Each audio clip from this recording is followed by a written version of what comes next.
This world wasn't always so small and petty. Thousands of years ago, while the rest of men prayed to gods, the Valyrians became them. Through magic or sheer will, they mastered the greatest creatures in history. A horse grants man dominion over the land, a ship over the sea. But dragons gave us the sky, and everything and everyone beneath it. At its height, my ancestors ruled the known world. Whatever parts we didn't weren't worth knowing. Our capital of Valyria shamed the magnificent cities of the east, for hammers and chisels were no match for dragon fire and sorcery. It was a city and an empire built to last until the end of time. It didn't. 400 years ago, the doom fell on Valyria. Mountains cracked open like eggs, lakes and rivers boiled, fountains of fire, ash and smoke spewed from the ground, so high and so hot that even dragons burned in flight. The land splintered, and the angry sea rushed in. In hours, the greatest city in history became history. But my ancestors didn't burn or drown with the rest of their race. 12 years before the Doom, despite the sneers of his rivals, Aenar Targaryen abandoned the capital with his family. Legends claim that his daughter foresaw the destruction of the city in a dream. More likely, Aenar met with some mishap at court and chose exile over execution. He and House Targaryen slinked away to a dreary, remote, god-forsaken island. Forsaken no longer. With arts now lost to the world, we transformed a tiny outpost into Dragonstone, a fortress fit for the last dragon lords. Then Aenar's descendants settled into it like a tomb for their lost homeland. Until Aegon. When he looked east, he saw the past, old, tired, dead. But when he looked west, he saw the future. Gold in the ground, gold in the fields, and no dragons in the sky but his. He and his sisters, Rhaenys and Visenya, flew over the great continent, ostensibly visitors to a strange land. But when Aegon returned, he ordered construction of a massive table carved in the shape of Westeros, with all the notable rivers and mountains that they had seen.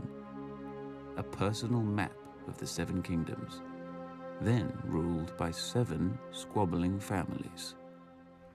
House Durrandon held the Stormlands from their seat at Storm's End, due south. As it that masons laid the final stone in Harrenhal on the very day that Aegon landed in Westeros. Could have been a divine omen. Could have been the masons wanted to fuck off before the dragons got there. They weren't the only ones. At Aegon's approach, Harren's river lords revolted, led by House Tully. I thought Harren noticed. Harrenhal could repel an army of 1,000,000 men. No ladder could summit its walls, and no ram could shatter them. The castle was as impregnable as an old maid's cunt. Harren shut his gates around himself, his sons and his ironborn, and waited for Aegon's army to drain back into the muck. When Aegon finally saw the monstrous castle, he asked for parley. Harren granted it. Valyria had been the greatest empire the world had ever seen. Harren wanted to piss on its ashes. Yield now, and you may remain as Lord of the Iron Islands. Yield now, and your sons will live to rule after you. You see my army outside your walls. You see my dragons. What is outside my walls is of no concern. Those walls are strong and thick. Dragons fly. But stone doesn't burn. When the sun sets, your line shall end. Harren spat and returned to his castle. Once inside, he promised lands, riches, and Tully's daughters to whoever could bring down Aegon or his dragon. As the sun sank below the horizon, all of Harren's men patrolled the battlements, hearing wings in every gust of wind. But the moon rose and sank, and no dragon appeared. While the Ironborn were ringing the battlements, Aegon drove his dragon Balerion higher and higher in the night sky, so that even the great castle of Harrenhal looked like an anthill below them. Then they plunged straight into the castle, well inside the guarded walls. The 5 towers of Harrenhal reached towards Aegon like a hand. Balerion opened his mouth and bathed all the fingers in flame. Harren was right. Stone doesn't burn, but men do, even when they're Ironborn. The dragon blasted my ancestors into ash that choked the survivors when they screamed. Harren's soldiers leapt from the battlements and died. They huddled against the walls and died. They fled across the yard and died. Harren and his sons took shelter inside the castle. The stone didn't burn, but as Balerion blasted it with fire, it glowed white hot. The world's greatest castle became the world's greatest oven, baking the last of House Horror within it. Outside the castle walls, the towers of Harrenhal glowed red against the night and began to twist and melt like 5 huge candles, with liquid stone trickling down their sides like wax. The next morning, Aegon forged a new Riverlands. He named the rebel Edmund Tully as his Lord Paramount of the Trident, and had the other river lords swear him fealty as their new liege. For centuries, House Horror had terrorized the Riverlands. Under House Tully, the Riverlands would at last return to peace and prosperity. After the castle cooled enough to allow men inside, Aegon ventured into the ruin he'd made of Harrenhal. He saw the ashen bodies, the scorched stone, and the mangled and melted swords of his former enemies. To his men's confusion, he ordered these useless swords collected and sent to his Aegon fort.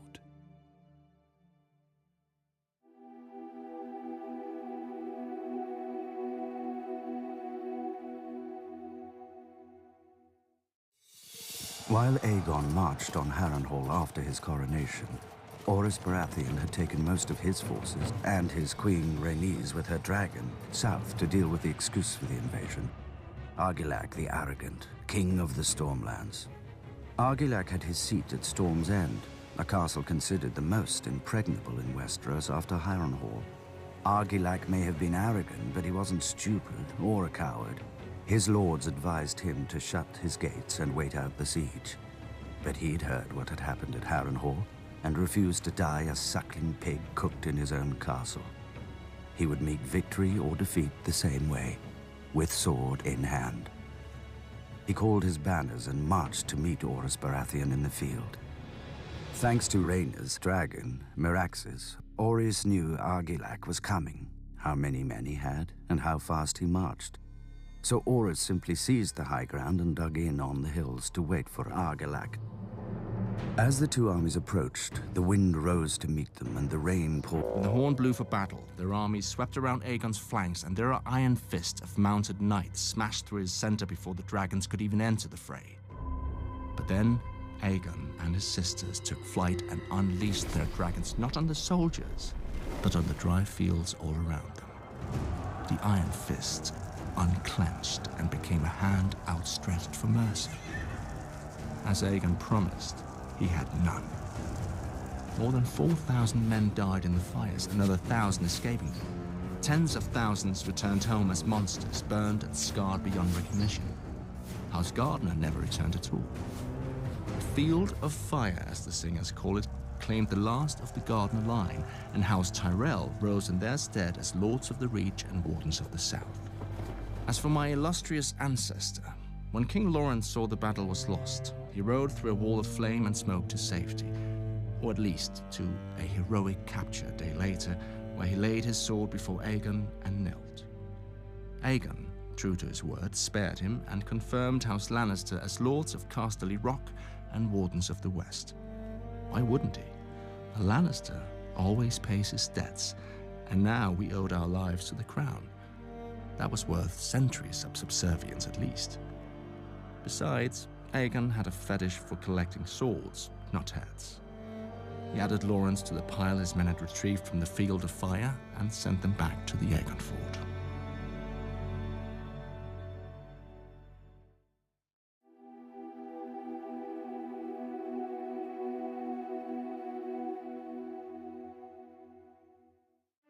With most of the south in Aegon's hands, the best chance to throw back the Conqueror now lay with the north, if we cared enough to try. Unlike our southern rivals, the Stark Kings of Winter didn't forge the north into one kingdom for glory or gold. There is little of either here, but to survive. Alone in Westeros, the north remembered when worse than dragons lay waste to armies. Thousands of years ago, the sun set on the realms of men and the long night began. A new race emerged from the ice and snow, the White Walkers. They demanded no crown, offered no terms, spared no life, and the dead marched with them. With humanity facing extinction, a Stark sought out the children of the forest, the most ancient beings in Westeros, and convinced them to ally with the men they'd once fought. Together, the two races pushed the Walkers back into the land of always winter and sealed it off from the Seven Kingdoms with the Wall. 300 miles of ice, stone, and earth, rising nearly 700 feet tall. To guard it, they established the Night's Watch, a brotherhood sworn to defend the living from the dead, whose vows erased both titles and crimes. After the long night, the North tried to forget it belonged to a continent, perhaps through pride, perhaps through sheer ignorance. You never can tell with the North. But as news of Aegon steeling himself for another battle, but he found the gates open, with the High Septon welcoming him. The pious fool even had the arrogance to grant what Aegon had already won, and anointed the last Valyrian as Aegon of House Targaryen, first of his name, King of the Andals and the First Men, Lord of the Seven Kingdoms, and Protector of the Realm. As if titles meant anything to a man before whom time itself now bowed. The Maesters would hence divide all history into before and after conquest. Most expected Aegon to stay and make Old Town his seat. But soon after his coronation, Aegon returned to the mouth of the Blackwater River, where he had first set foot on Westeros. A small town had since sprouted around his primitive fort. To honor their new master, the locals dubbed it King's Landing, though it looked more fit for a hedge knight, with wooden palisades, muddy streets, and piles of mangled swords carted in from every corner of the conquest. But when Aegon made it his court, wood became stone, black mud was buried beneath a red keep, and the collected swords of Aegon's foes were blasted by dragonfire and became a seat fit for the conqueror and the greatest dynasty this world has ever known. House Targaryen, my family, my throne. Or so it should have been.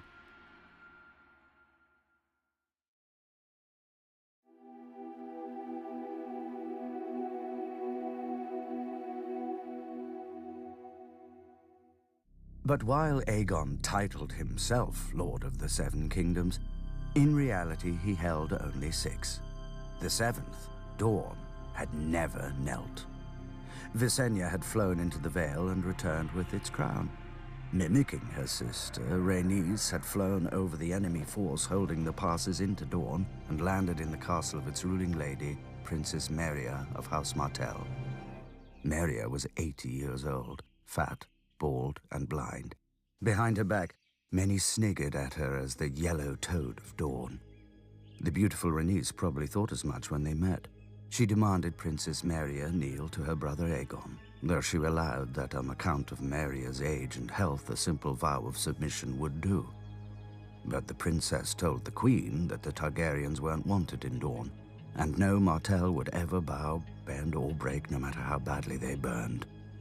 Rhaenys could have mounted her dragon right then and roasted Meria in the castle as her brother had done at Harrenhal. But whatever she saw in Meria's eyes scared her right back to King's Landing, with her dragon's tail between its legs. After Aegon's coronation, Rhaenys returned to Dorne with Aegon and Visenya, and their dragons. But no armies met them in the field, and no lords defied them in their castles. As the dragons approached, Dorne simply emptied. House Martell had learned from Harrenhal and the field. The Hand of the King finally cornered Robert in the town of the Stony Sept and sent his soldiers door to door searching for the rebel leader. But the villagers hated the Mad King and loved Robert, and kept him one step ahead of the soldiers, until only one refuge remained. As the soldiers closed in, all the town bells rang out.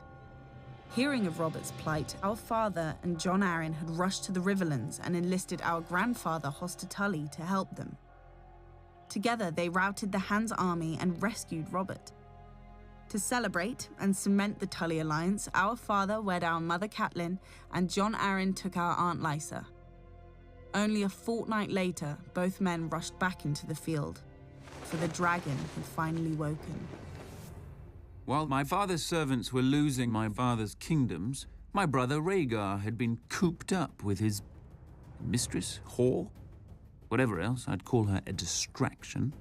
But now Rhaegar came to his senses and returned to King's Landing. He persuaded our father to summon his estranged friend, Lord Tywin Lannister, the richest and most powerful lord in the realm. Rhaegar himself would lead the royal army against the usurper, Robert. On the banks of the Trident, my brother fought the man whose wife he'd stolen, and who fought to steal his birthright in return. In the end, Robert wanted it more. His hammer shattered my brother's armor, and its rubies fell into the river like raindrops, vanishing in the current. With Rhaegar's defeat, nothing stood between Robert and King's Landing. Imagine the king's surprise a fortnight later when he saw not stags, but lions outside his gates. His former hand, Tywin Lannister, had come to the capital with a force even Robert couldn't match, claiming to be loyal to the king. Trusting what he wanted to believe, Aerys ordered the gates opened, and the Lannister forces dutifully began to rape, pillage, and murder the king's actual loyal subjects. When Eddard Stark finally arrived at the capital with Robert's army, he found Lannister banners hanging over the sacked city, Targaryen corpses littering its streets, and Sir Jaime Lannister sitting on the Iron Throne. Below him, the Mad King Aerys, whom Sir Jaime had sworn to guard, lay in a pool of his own blood from a sword thrust through his back. Lord Eddard might have thanked Sir Jaime for doing the realm a favor, but honorable as he was, Lord Eddard condemned Sir Jaime as a kingslayer, a name he would never escape. Unlike Lord Eddard, Robert appreciated my contribution to his glorious victory. He pardoned me for my crime and even kept me on his Kingsguard beside Sir Barristan Selmy, who'd been wounded at the Trident fighting for Rhaegar. True, both of us had failed to protect our Targaryen charges, but perhaps that's what Robert liked most about us. When my father presented Robert with the bodies of Rhaegar's wife and 2 children, Ned Stark hiked up his skirts and demanded Robert send their killer to Dorne and me to the Wall. But I saw what Ned couldn't. Robert was ashamed of the bodies, and more ashamed of his relief. He knew that Rhaegar's heirs had to die or his throne would never be safe. But glorious heroes didn't kill children.